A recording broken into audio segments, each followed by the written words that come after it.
ఓం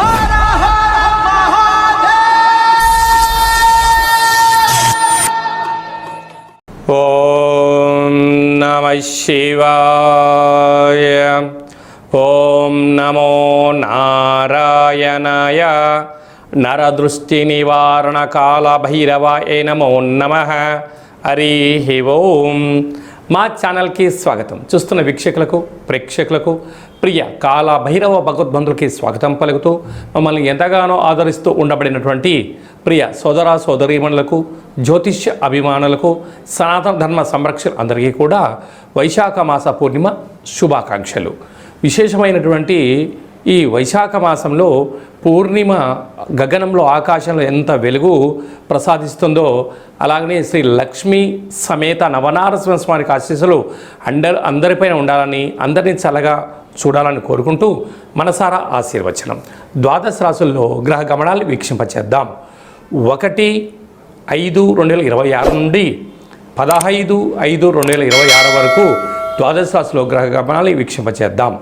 మేషరాశిలో ఏడాది తర్వాత రవి భగవానుడు సంచార స్థితి, అక్కడే బుధ సంచార స్థితి, బుధాదిత్య రాజయోగము మరియు శుక్రుడు స్వక్షత్రకారకుడు వృషభ రాశిలో, మిథున రాశిలో దేవగురు బృహస్పతి సంచార స్థితి, సింహరాశిలో కేతు సంచార స్థితి, కుంభరాశిలో రాహు సంచార స్థితి, మీనరాశిలో కుజుడు మరియు శని భగవానుడు సంచార స్థితితో ద్వాదశ రాశుల్లో గ్రహ గమనాలు ఈ విధంగా ఉన్నాయి. కర్కాటక రాశి మిత్రులారా, తస్మాత్ జాగ్రత్త. అష్టమంలో రాహు, భాగ్యంలో కుజశనుల కలయిక, రెండు అనుకూలంగా లేని పరిస్థితి ఉంది. తస్మాత్ జాగ్రత్త. కర్కాటక రాశిలో ఏ నక్షత్రాలు వస్తాయనగా పునర్వసు నక్షత్రంలోని చివరి పాదమైనటువంటి 4వ పాదము, పుష్యమీ నక్షత్రంలోని 4 పాదాలు, ఆశ్లేష నక్షత్రంలోని 4 పాదాలు కలిపితే కర్కాటక రాశి. రాశాధిపతి చంద్రభగవానుడు.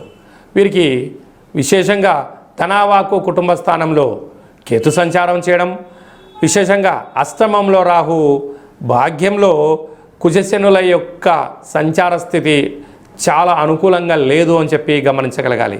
కనుక ఇలాంటి కాల సమయంలో మీ జన్మ నక్షత్రం రోజున, మంగళవారం రోజున, శనివారం రోజున ప్రేమికులు, భార్యాభర్తలు, పార్ట్నర్షిప్ వ్యవహార కార్యక్రమాలు చేసేవారందరూ కూడా ఓర్పు సమన్వయం చాలా అవసరం. లేకపోతే అనేక రకాలమైనటువంటి కోపతాపాలకు వెళ్ళారా, అనేక రకాల సమస్యల సుడిగుండాలకు వెళ్ళడం, దీర్ఘకాలిక వ్యాధులైనటువంటి షుగరు, థైరాయిడ్, బ్రెయిన్ స్ట్రోక్ లాంటి వ్యాధులు రావడం, భార్యాభర్తల మధ్య చిన్న చిన్న విషయాలు పెద్ద పెద్దగా మారిపోవడం, ప్రేమికుల మధ్య విభేదాలు రావడం, ఆర్థిక ఇబ్బందులకు గురవ్వడం, అనేక రకాలమైన సమస్యలతో మీరు ఇబ్బంది పడే పరిస్థితి ఉంటుంది. కనుక ఇలాంటి కాల సమయంలోనే మౌనం, ధ్యానం, ఏకాగ్రత, సత్ప్రవర్తన అవసరం. ఎవరైనా ఏదన్నా అన్నా కొన్ని విన్నా వినట్టు ఉండండి, చూసినా చూడనట్టు ఉండండి. గడ్డు కాలాన్ని దాటగలిగితే భవిష్యత్ అంతా మీదే. లేకపోతే భారీ మూల్యం చెల్లించక తప్పదు. దీని పర్యావసనం చేత పోలీస్ స్టేషన్లు, కోర్టు ఆలోచనలు, న్యాయవాదుల సలహాలు, ఆర్థిక ఇబ్బందులతో సతమతమయ్యే పరిస్థితి చాలా అధికంగా ఉంటుంది. కనుక ఇలాంటి కాల సమయంలో ఈ పూర్ణిమ తిథి యందున ఒక వెడల్పాటి పాత్రలో పాలను పోసి అందులో తెల్లటి పుష్పాలను వేసి చంద్రుని దర్శించి మీ కోరికలు నెరవేరాలని చెప్పి దండం పెట్టుకొని ఆ పాలను తీర్థంగా స్వీకరించండి. ఈ పాలను నదిలో కలపండి. అదృష్టం మీ సొంతం, గ్రహదోషం నివారణ కలుగుతుందని చెప్పి గమనించాలి. మనకు ఈ విధంగా వైశాఖ మాసం అంతను కూడా అద్భుతమైన ఆధ్యాత్మిక మాసము. అంటే సకల దేవతలు జన్మించినటువంటి కళ్యాణ మహోత్సవ కార్యక్రమాలను కూడా మనం చూసుకుంటూ ఉంటాం. కనుక ఈ వైశాఖ మాసంలో పూర్ణిమకు తిథి రోజు ఒక్కరోజు ముందర మనకు లక్ష్మీ నవనారసింహ స్వామి యొక్క జయంతి మహోత్సవ కార్యక్రమాలు కూడా జరుగుతున్నాయి. కనుక మనమందరము కూడా స్వామివారి కళ్యాణంలో పాల్గొన్న తదనంతరము ఈ పూర్ణిమ తిథి యందున తప్పకుండా రాత్రిపూట ఒక వెడల్పాటి పాత్రలో నీటిలో విభూదిని వేస్తే తెల్లగా కనపడుతుంది. అందులో నుంచి చంద్రుని దర్శించగలిగినట్లయితే ఆ చంద్రుని చూస్తూ మీ కోరికలు కోరుకొని ఈ యొక్క సంపూర్ణమైనటువంటి చంద్రుని దర్శనం చేసినటువంటి ఈ యొక్క క్షీరసాగరంతో సమానమైనటువంటి ఈ యొక్క విభూది జలాలను తలపైన చల్లుకున్నట్లయితే, తదనంతరం ఒక మామిడి వృక్షానికి పోసినట్లయితే అఖండమైన అష్ట కష్టాలు తొలగిపోయి అష్టైశ్వర్య ప్రాప్తి కలుగుతుందని చెప్పి గమనించాలి. మనము ముఖ్యమైన పండగల గురించి క్లుప్తంగా సవివరంగా సంపూర్ణంగా తెలుసుకుందాం.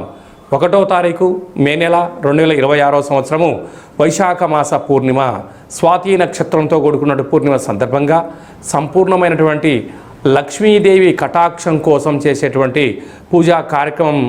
ఏ పూజ చేసినా, ఎందుకనగా లక్ష్మీదేవి క్షీరసాగర మదనంలో మనకు ఉద్భవించిందని మనకు వేదాలు చెప్తున్నాయి. కనుక ఆ రోజు ఉప్పును పూజ చేసి ఆ ఉప్పును ప్రవహించే నీటిలో వేసిన, లేకుంటే ఇంట్లో నైరుతి మూలలో ఉంచినట్టయితే లక్ష్మీదేవి కటాక్షం అపారంగా కలుగుతుందని చెప్పి కూడా గమనించాలి. 10వ తారీఖున వైశాఖ మాస బహుళాష్టమి, కాళాష్టమి. కనుక కాళాష్టమి సందర్భంగా గృహంలో కాళభైరవ స్వామి స్మరణ, ధ్యానము, దీపం వలన సకల అష్ట కష్టాలు కూడా తొలగిపోతాయి. 12వ తారీఖున హనుమాన్ జయంతి. కనుక మనకు రామతత్వానికి, భక్తి తత్వానికి హనుమంతుడు స్వామివారే. కనుక ఆ రోజు హనుమంతుల స్వామివారికి తమలపాకుల పైన శ్రీరామ శ్రీరామ అని రాసి 100 ఆకుల పైన సింధూరంతో రాసి ఆయనకు మాలను సమర్పించినట్టయితే సకల భూత ప్రేత పిచాచ సకల శనిగ్రహ దోషాలు సంపూర్ణంగా తొలగిపోతాయని చెప్పి గమనించాలి. అలాగనే మీ వ్యక్తిగత జాతకం తెలుసుకోవాలనుకుంటున్నారా? మీ యొక్క పేరు, పుట్టినటువంటి తేదీ, నెల, సంవత్సరం, పుట్టిన సమయం రాసి వాట్సాప్ ద్వారా పంపించగలరు. అలాగనే డేట్ ఆఫ్ బర్త్లో లేనటువంటి వారు మీ యొక్క పేరు, మీ యొక్క ఫోటోను వాట్సాప్ ద్వారా పంపించగలిగినట్లయితే గవ్వళ ద్వారా, రమణ శాస్త్రం ద్వారా, కాళభైరవ ఉపాసన చేత భూత భవిష్యత్ వర్తమానాన్ని తెలియజేయడం జరుగుతుంది. మీ డేట్ ఆఫ్ బర్త్లు పంపించినట్లయితే 100 సంవత్సరాల జాతకం రాసి పంపించి మీరు పుట్టినప్పుడు గ్రహ గమనాలు ఎలా ఉన్నాయి, ప్రస్తుతం ఎలా ఉంటున్నాయి, భవిష్యత్తులో ఎలా ఉండబోతున్నాయో సవివరంగా సంపూర్ణంగా తెలియజేయడం జరుగుతుందని చెప్పి గమనించాలి. అపాయింట్మెంట్ తీసుకొని సంప్రదించగలరు. అందరికీ శుభాన్ని, జయాన్ని, ఐశ్వర్యాన్ని, ఆనందాన్ని ప్రసాదించాలని మనసారా ఆశీర్వచనం. శతమానం భవతి శతాయు పురుష సతేంద్రియ ఆయుష్యేవేంద్రియే ప్రతిష్టతి. ధనం ధాన్యం బహుపుత్రలాభం శత సంవత్సరం దీర్ఘమాయు. సర్వే జనా సుఖినో భవంతు. లోకా సమస్తా సుఖినో భవంతు. సర్వం కాళభైరవ దేవతార్పణమస్తు. హరి ఓం. ఈ వీడియో మీకు నచ్చినట్టయితే మా ఛానల్ని సబ్స్క్రైబ్ చేసుకోండి, లైక్ చేయండి. ఈ ఆధ్యాత్మిక భక్తి సమాచారాన్ని భగవద్బంధులకు, మిత్రులకు చేరవేసి హిందూ ధర్మాన్ని కాపాడండి.